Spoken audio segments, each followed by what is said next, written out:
Megan era uma adolescente de 13 anos que tinha uma vida comum, morando com seus pais e irmãs, mas infelizmente, em um dia que parecia tudo normal, uma tragédia a abalou profundamente quando ela presenciou uma cena que jamais esqueceu. Aqueles segundos e minutos que pareceram uma eternidade foram, sem sombra de dúvidas, os piores da vida da adolescente.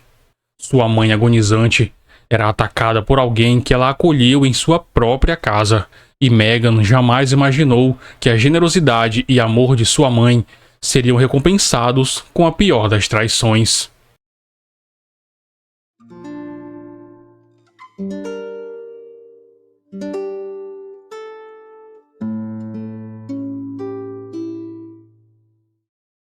Lisa Marie McIntosh nasceu em 20 de maio de 1971, na cidade de Reynoldsburg, localizada no estado americano de Ohio. Ela era filha de Clark McIntosh e Rita Bee, que também tiveram outra filha, chamada Laura. A sorte de crescer em uma família tão pequena e unida fez de Lisa uma menina doce e gentil, sempre pronta a presentear os outros com seu sorriso. Durante o ensino fundamental, sua bondosa personalidade ficou evidente, o que lhe rendeu o carinho de colegas e professores. Ao chegar no ensino médio, a jovem era conhecida por seu senso de humor, mas se algo não mudou ao longo dos anos, foi seu desejo de ajudar o próximo. Assim, após terminar os estudos, ela decidiu dedicar-se ao trabalho social. No meio da década de 1990, já estabelecida profissionalmente, Lisa conheceu Nicholas Sanella, que também era natural de Ohio. Eles tinham muitas coisas em comum, e uma delas que se destacava era o grande valor que Nicholas dava à família, graças à educação que recebeu dos pais. Seu espírito e maturidade conquistaram o coração de Lisa, e não demorou muito para que ambos decidissem se casar. Em seguida, se mudaram para a cidade de William Hills, dentro do mesmo estado. Com o interesse e a paixão por crianças, a notícia da primeira gravidez de Lisa foi sem dúvida o momento mais feliz de sua vida até então. Em 1999, o casal deu as boas-vindas à sua primogênita Megan. Enquanto seu marido dedicava suas energias ao seu negócio de construção, Lisa se dedicou aos cuidados da filha. Mesmo em meio às responsabilidades e ao ritmo acelerado, a família desfrutava de passeios ao ar livre, principalmente à beira dos diversos lagos da região. Com o tempo, acampar se tornou uma tradição especial para eles, algo que Lisa adorava. No ano seguinte, decidida a retornar sua profissão de assistente social, Lisa conseguiu uma oportunidade que parecia feita para ela, ao integrar a equipe do Departamento de Serviços para Crianças e Famílias do Condado de Cuyahoga. Lá, ela fez amizade com Ken Lesman, também de Ohio. Ken era casada com Carl Lesman e era muito dedicada ao trabalho, principalmente quando o assunto era a resolução dos inúmeros casos de crianças com problemas em lares biológicos. Da mesma forma, ela se esforçava para encontrar soluções para os menores que não tinham família. O vínculo entre as duas mulheres ultrapassou o ambiente de trabalho, e em companhia de seus respectivos maridos, que também se tornaram amigos, os momentos compartilhados fora do ambiente profissional aumentaram. Porém, a relação entre Nicholas e Lisa foi se desgastando, até que acabaram se divorciando em 2003. No entanto, mantiveram uma relação saudável, pensando no bem-estar de sua filha. Sentindo um forte desejo de fazer mais por todos aqueles meninos e meninas sem família, Lisa se candidatou ao registro de lares de acolhimento como mãe adotiva. Assim, crianças e adolescentes aguardando a resolução de seus casos passavam temporadas na casa de Megan e Lisa. Aos 34 anos de idade, com a certeza de estar cumprindo sua missão, Lisa se sentia uma mulher realizada, ajudando quem mais precisava. Foi nesse momento de sua vida, em 2005, que seu destino se cruzou com o de Kevin Neufeld, de 35 anos. Kevin era filho de Judge Neufeld. A identidade de seu pai era desconhecida. Ele tinha 3 irmãos, Chris, Kart e Kim, e um filho de um relacionamento anterior chamado Cody Neufeld.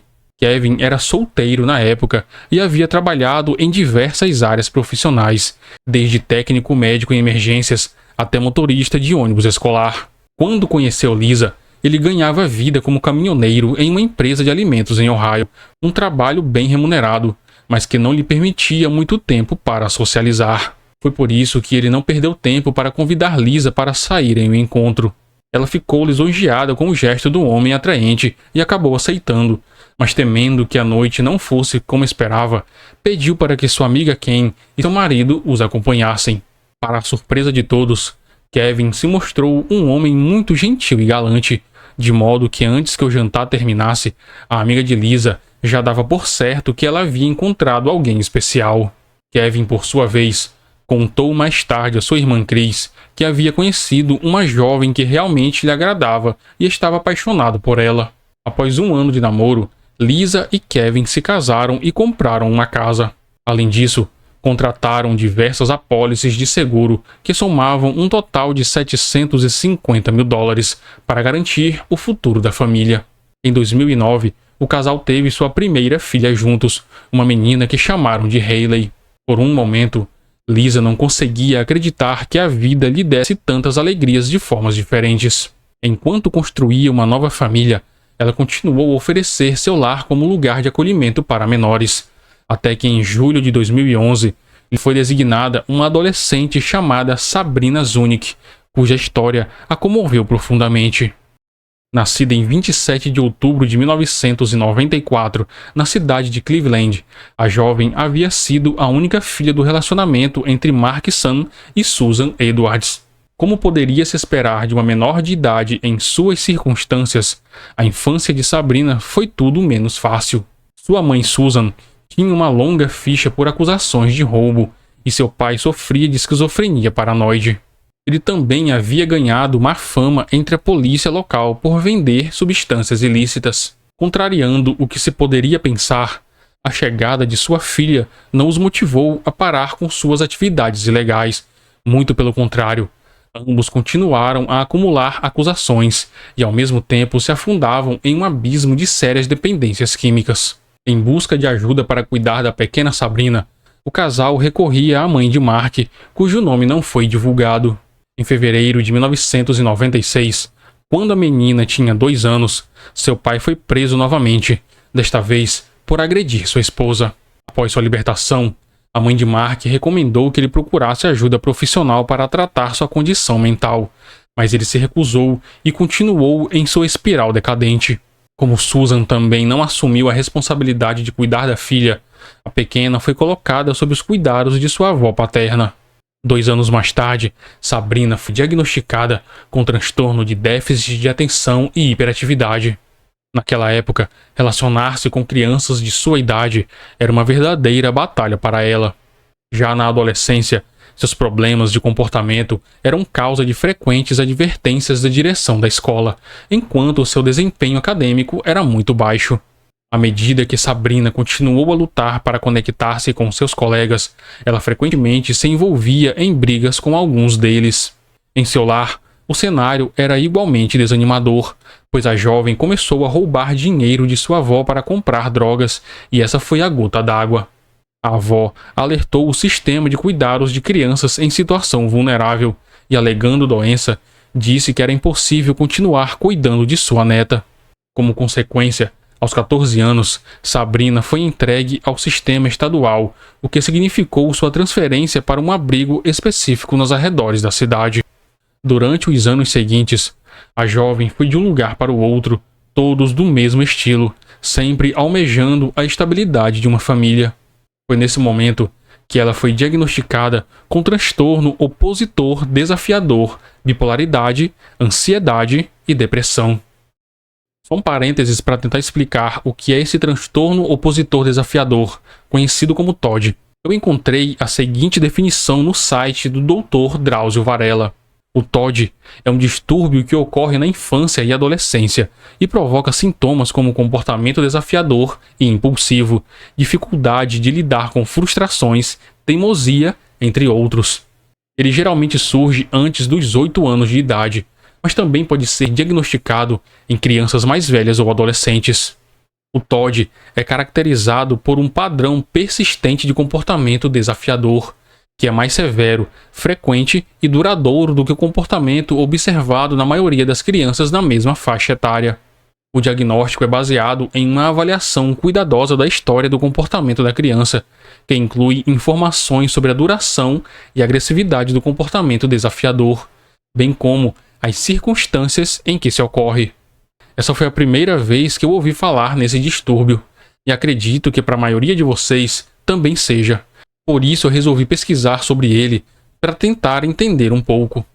Voltando ao caso, quando surgiu a oportunidade de morar com a família Neufeld, Sabrina, aos 16 anos, acreditou que finalmente surgia para ela um raio de esperança, e ao chegar na casa deles, essa sensação ganhou vida.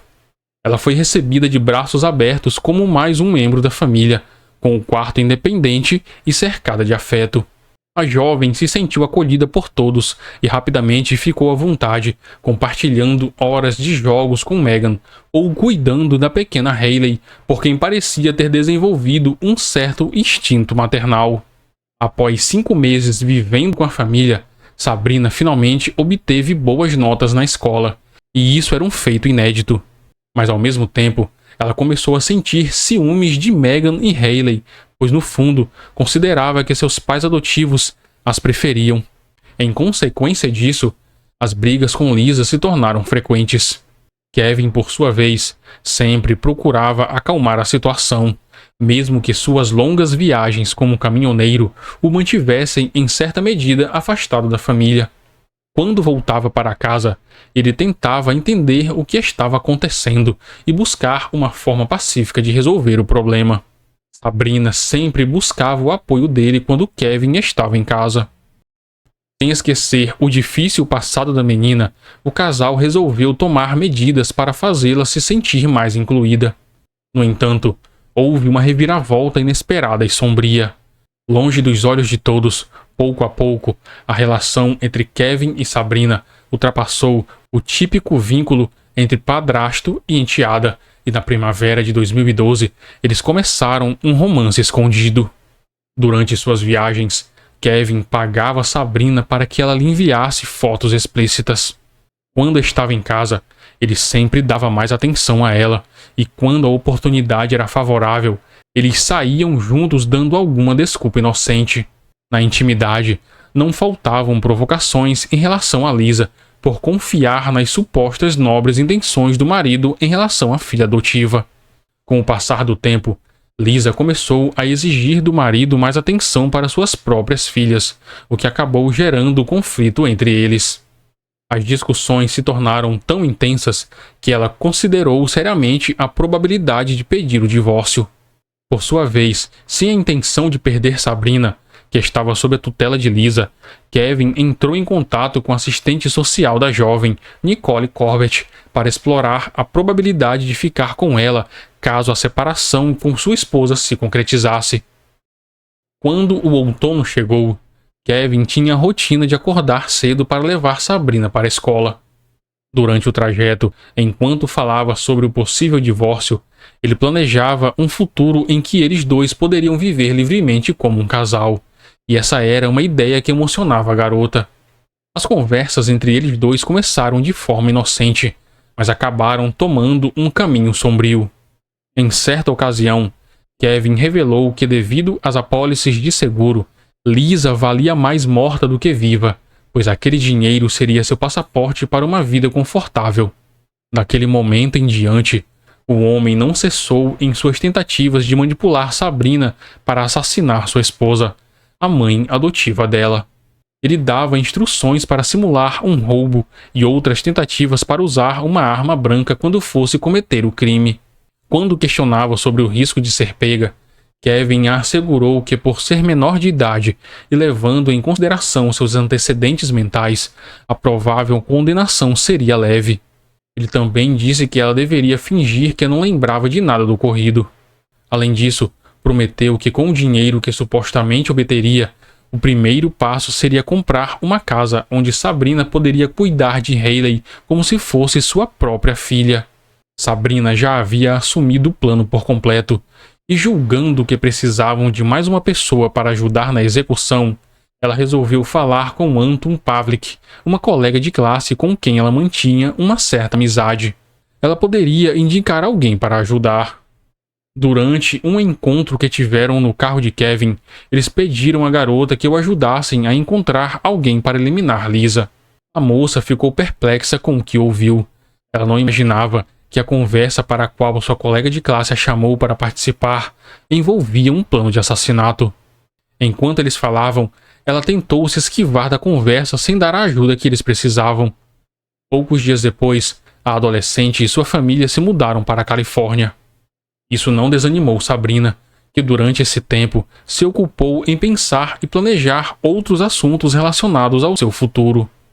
Ela conversou com alguns de seus professores sobre a possibilidade de cursar uma escola de cosmetologia, ou até mesmo de se tornar modelo após terminar o ensino médio.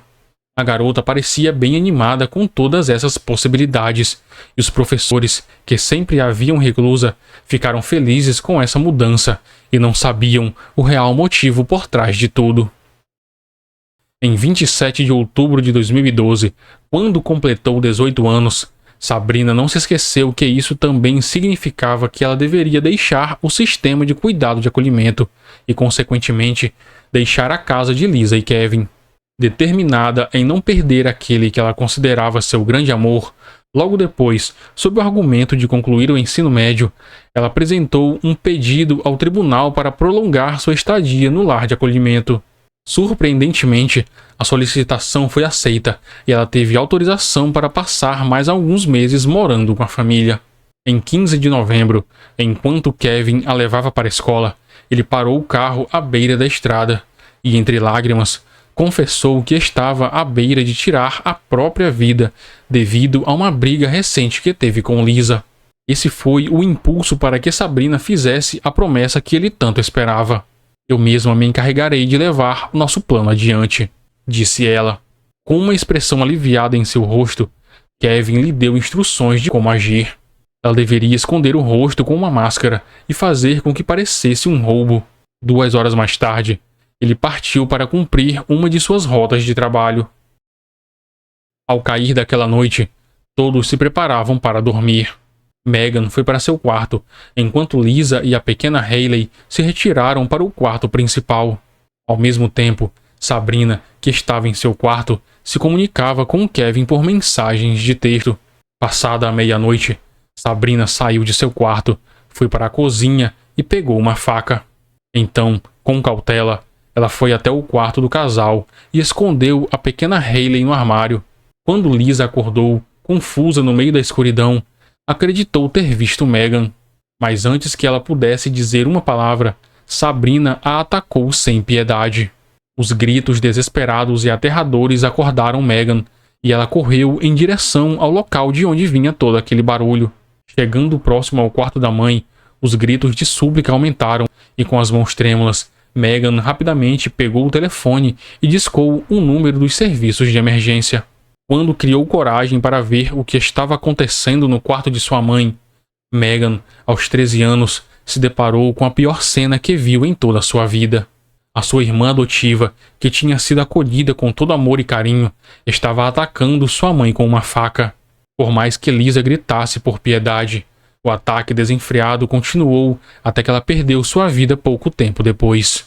Quando os paramédicos e a polícia finalmente chegaram à residência, encontraram Sabrina segurando a faca ensanguentada, enquanto Megan, devastada, chorava a perda de sua mãe diante de seus olhos.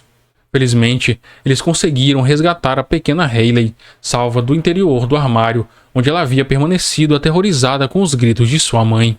A menina tinha apenas 3 anos de idade. Os policiais se aproximaram de Sabrina com cautela e perceberam que ela havia sofrido cortes nas mãos e parecia em estado de choque. A adolescente foi imediatamente detida e levada ao hospital. A polícia entrou em contato com Kevin e ele resolveu voltar rapidamente para casa. Quando chegou, se deparou com toda aquela situação e sua postura perante tudo aquilo chamou a atenção dos policiais. Durante uma entrevista informal que tiveram com ele, ainda na residência, os agentes o notaram relativamente tranquilo, considerando a gravidade da situação. Na verdade, ele se mostrou mais interessado nos detalhes do ataque do que perturbado por suas consequências fatais. 10 horas após o crime, Sabrina foi levada do hospital para a delegacia de polícia para ser interrogada.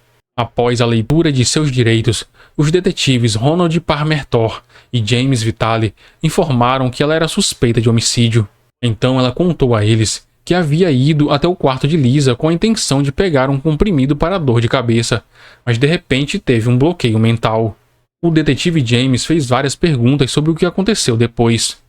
Sabrina continuou seguindo à risca as instruções de Kevin sobre fingir não se lembrar de nada e deu a entender aos policiais que não se lembrava do que tinha acontecido, e por mais que o detetive insistisse, ela se mantinha firme apegada ao plano.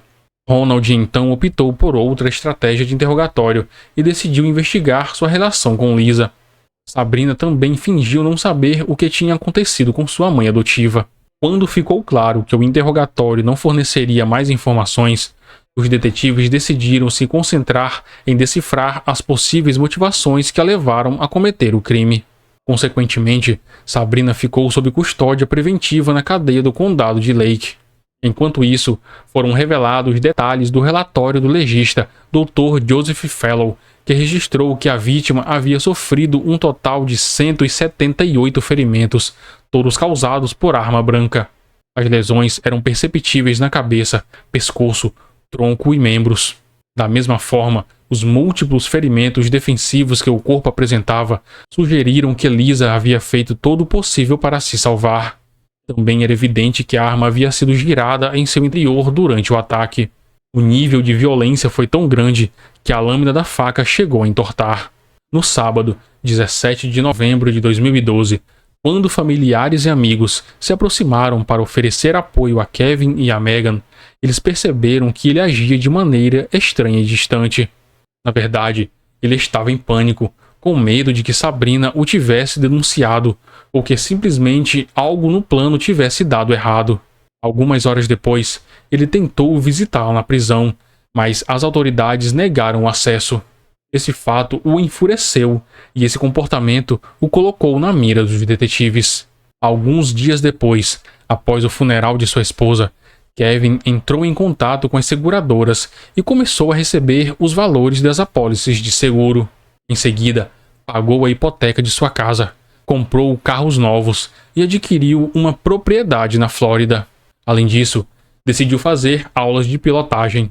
Até aquela data, ele estava confiante de que nada o incriminaria e, acima de tudo, tinha certeza da lealdade de Sabrina. No entanto, em maio de 2013, mais de 6 meses depois do crime, Sabrina começou a se sentir abandonada por Kevin, que parecia não fazer nada para tirá-la da cadeia. Muito pelo contrário, ele estava desfrutando de uma vida confortável com o dinheiro que ele prometeu que usaria para a felicidade deles dois. Foi então que a jovem finalmente decidiu cooperar com os investigadores e testemunhar contra o mentor do crime. Durante seu novo depoimento, que prestou em troca de uma pena mais leve, ela revelou todos os detalhes sobre o relacionamento dos dois, sem omitir como ele a persuadiu a cometer o crime e com qual propósito. Ela também não esqueceu de mencionar sua antiga colega Alton e a ideia inicial de contratar uma terceira pessoa para cometer o crime para que não levantassem suspeitas sobre eles dois. Pouco tempo depois, a promotora adjunta do condado de Lake, Karen W., e o detetive Ronald entraram em contato com Alton e fizeram uma visita a ela na Califórnia. Esse encontro permitiu que eles corroborassem o relato de Sabrina. Agora, eles só precisavam de alguma forma para provar tudo isso e elaboraram um plano para fazer com que Kevin confessasse tudo. Durante a reunião, o detetive pediu a Alton que enviasse uma mensagem para Kevin, solicitando falar sobre algo importante. Em 4 de junho de 2013, ele atendeu uma ligação dela sem saber que a conversa estava sendo gravada pelas autoridades. Quando Alton expressou seu medo de que a polícia descobrisse sobre aquela conversa delicada que tiveram meses antes no carro dele, Kevin a tranquilizou, dizendo que ela não precisava se preocupar. Durante a ligação, ele tomou o cuidado de não mencionar o assunto, tentando não se incriminar. Embora o detetive Ronald tenha pedido que Alton repetisse a ligação, eles não conseguiram a confissão. decididos a tentar novamente, mas de uma outra forma. Em julho de 2013, quando Alton viajou por alguns dias para Ohio, os investigadores aproveitaram para pedir a ela que visitasse Kevin. Antes, eles lhe entregaram uma câmera e um microfone que ela deveria carregar escondidos.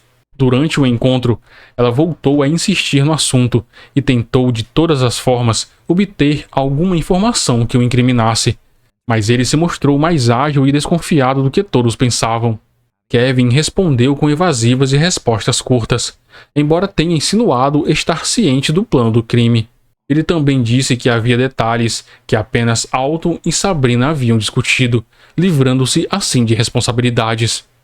Após a conversa, que durou aproximadamente 43 minutos, a jovem entregou a gravação às autoridades, que não puderam usar para incriminar Kevin. Decididos a encontrar outras evidências, eles obtiveram a autorização de um juiz para os registros telefônicos de Sabrina e Kevin. Graças a isso, os investigadores descobriram um total de 100 ligações entre os dois entre o dia 1º e 15 de novembro, bem como 78 mensagens enviadas meia hora antes do momento em que Lisa foi assassinada. Finalmente, nessas mensagens que não foram divulgadas ao público, eles encontraram indícios que incriminavam Kevin. Assim, em 9 de agosto de 2013, ele também foi preso, embora tenha se declarado inocente. Kevin foi acusado de 6 crimes de agressão sexual contra uma menor, 3 de cumplicidade para cometer homicídio agravado e 2 de conspiração para cometer homicídio agravado.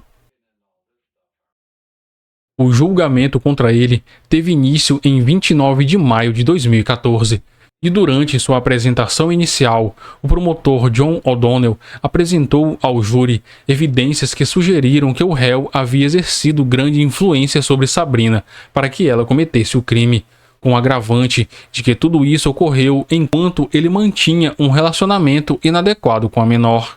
A defesa, por sua vez, se concentrou em apontar os problemas emocionais da jovem como claros indícios de que ela agiu sozinha e por conta própria. Contudo, essa linha de argumentação não demorou muito para ser desconstruída. Durante seu testemunho, Sabrina declarou seu amor por Kevin e afirmou que o plano havia sido orquestrado por ambos, justamente para que pudessem ficar juntos. O advogado de defesa dele contra-atacou, apontando a falta de evidências físicas contra seu cliente, bem como a ausência de provas de seu suposto relacionamento. Nesse sentido, o advogado Michael Conk mencionou a falta de comunicação de Kevin com ela enquanto ela estava presa. Sabrina não teve escolha a não ser concordar, e nesse momento, ela demonstrou uma expressão de profunda tristeza após o impacto do que foi dito pela defesa de Kevin. Ela finalmente percebeu que tudo o que viveu ao lado dele não passou de mentiras e que ela foi somente usada. A jovem se recompôs e não só voltou a insistir em sua versão, como também reiterou sua demanda por justiça, pois ela não era a única envolvida nos fatos. Finalmente, em 11 de junho de 2014, após deliberar por 9 horas e meia, o júri do condado de Lake declarou Kevin culpado das 11 acusações que foram imputadas. A sentença foi proferida quase 2 meses depois, em 6 de agosto de 2014. Antes de ouvir as palavras do juiz, o promotor John se dirigiu aos presentes para afirmar que Kevin nunca teve a intenção real de viver uma vida de sonho com Sabrina. Muito pelo contrário, ela foi simplesmente uma peça que ele moveu à sua vontade como parte de um jogo, cuja intenção era se apropriar do dinheiro do seguro de sua esposa e ficar com os bens de ambos. Nicholas, o ex-marido de Lisa, também estava presente na audiência contra Kevin, e ao apresentar a declaração de impacto da vítima, fez duras críticas contra o acusado, o lembrando que ele deixou 2 crianças órfãs de mãe e esperava que o juiz o condenasse à pena máxima. Antes de proferir a sentença, o juiz foi claro com relação ao papel de Kevin como mentor do crime que vitimou sua esposa. Finalmente a sentença foi lida e Kevin Knoefel recebeu a condenação à prisão perpétua, com possibilidade de liberdade condicional em 30 anos. Em 29 de setembro de 2014, em uma audiência presidida pelo juiz Richard Collins, Sabrina se declarou culpada de homicídio agravado. Antes de proferir a sentença, o juiz fez referências ao fato de que não havia dúvidas de que ela havia sido manipulada e usada por Kevin, mas a gravidade do crime pesava mais do que todos esses fatores. Arrependida, a acusada pediu perdão a todos os afetados e manifestou que, em seguida, queria iniciar um processo de cura. De qualquer modo, assim como seu cúmplice, Sabrina Zunic foi condenada à prisão perpétua, com possibilidade de liberdade condicional após 30 anos. Em fevereiro de 2017, um juiz determinou que, em sua condição de testemunhas presenciais de um fato tão terrível, Megan e Hayley, as filhas de Lisa, deveriam receber uma indenização de 6,2 milhões de dólares. A tragédia, como era de se esperar, deixou dolorosas sequelas em Megan, que só tinha 13 anos quando viu sua mãe sendo brutalmente assassinada. Mas ela não se entregou ao sofrimento e se recusou a deixar que aquela cena de horror marcasse seu futuro de forma negativa. Um tempo depois, ela se comprometeu em estudar justiça criminal. Sua intenção era fazer com que o testemunho de generosidade de sua mãe, uma mulher sempre disposta a proteger e defender os mais vulneráveis, fosse lembrado enquanto ela vivesse. E esse foi o nosso vídeo de hoje. Não esqueça de deixar seu like e também um comentário com sua opinião a respeito desse caso. E também não esqueça de se inscrever no canal e continuar acompanhando outros casos como esse. Eu fico por aqui e até o próximo vídeo.